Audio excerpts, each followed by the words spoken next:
नमस्कार बंधुरा स्वागत आमादेर चैनेले। आज के आमी आपनादेर उलुबेड़ियार खलिशानीर बुड़ीमा कालीर अजाना काहिनी सेई विषये किछु तथ्यावली प्रदान करब। सम्पूर्ण तथ्यटी संग्रह करा आपनादेर काछे अनुरोध भिडियोटी आपनारा सम्पूर्ण देखुन। केउ बोलेन अंतत 350 आबार केउ बोलेन 400 बछर पार हये गियेछे। उलुबेड़ियार खलिशानीर बुड़ीमार काली पुजोर प्रतिष्ठा कबे तार लिखित कोनो नथि नेই। केउ बोलेन कालीप्रसन्न भट्टाचार्य आबार केउ बोलेन काली कुमार नामे स्थानीय एक ब्राह्मण एखाने प्रथम घटे एवं परे मूर्तिते पुजो शुरू करें। सेई घट और मूर्ति कालेर नियमे हारिये गेछे, रये गियेछे पुजोर रीति माने आड़म्बर उपासना।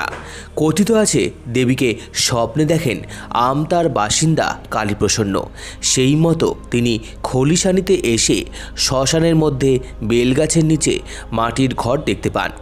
स्वप्ने तेमनই দেখেছিলেন। ওই ঘটের জায়গাতেই পুজো শুরু করেন তিনি। মূর্তি থাকলেও মূল পুজো ঘটেই হয়। এখানে বলির প্রথা এখনো রয়েছে, তবে কখনো নরবলি হয়েছে কিনা সে কথা জানা যায় না। কালীপ্রসন্ন যখন এখানে ঘট প্রতিষ্ঠা করে পুজো শুরু করেছিলেন তখন এটি ছিল শ্মশান, চারিদিকে গাছ, ডাকাতদের আস্তানা।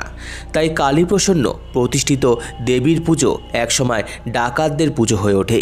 সময়ের সঙ্গে বন জঙ্গল কমে যায়, ডাকাতরাও চলে যায়, শুধু রয়ে যান দেবী। তার মাহাত্ম্য গ্রাম ছড়িয়ে দূর দূরান্তে ছড়িয়ে পড়ে। ভক্তদের বিশ্বাস দেবী অত্যন্ত জাগ্রত। এখানে পুজো দিলে মনস্কামনা পূরণ হয়, রোগ ব্যাধি সেরে যায়। মায়ের মূল পুজো হয় কার্তিক ও পৌষ মাসে, আর নিত্য পুজো তো হয়ই। দীপান্বিতা অমাবস্যায় এই মন্দিরে সবচেয়ে বেশি ভক্তের সমাগম ঘটে। অনেকে আসেন মানত করতে, মনস্কামনা পূরণ হলে আবার আসেন পুজো দিতে।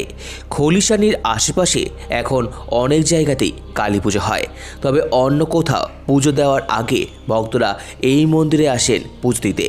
দেবী এখানে দক্ষিণা কালী রূপে বিরাজিত। এলাকার বাসিন্দারা জানালেন 12 বছর অন্তর অন্তর দেবীর বিগ্রহ পরিবর্তন করা হয়, নিরঞ্জন হয় মন্দির সংলগ্ন পুকুরে, তারপর মহালয়াতে নতুন করে প্রাণ প্রতিষ্ঠা করা হয়। তো আমার এই ভিডিওটি ভালো লেগে থাকলে অবশ্যই লাইক করুন, আমাদের চ্যানেলকে সাবস্ক্রাইব করুন, ভিডিওটি শেয়ার করুন, কমেন্ট করুন এবং ধন্যবাদ।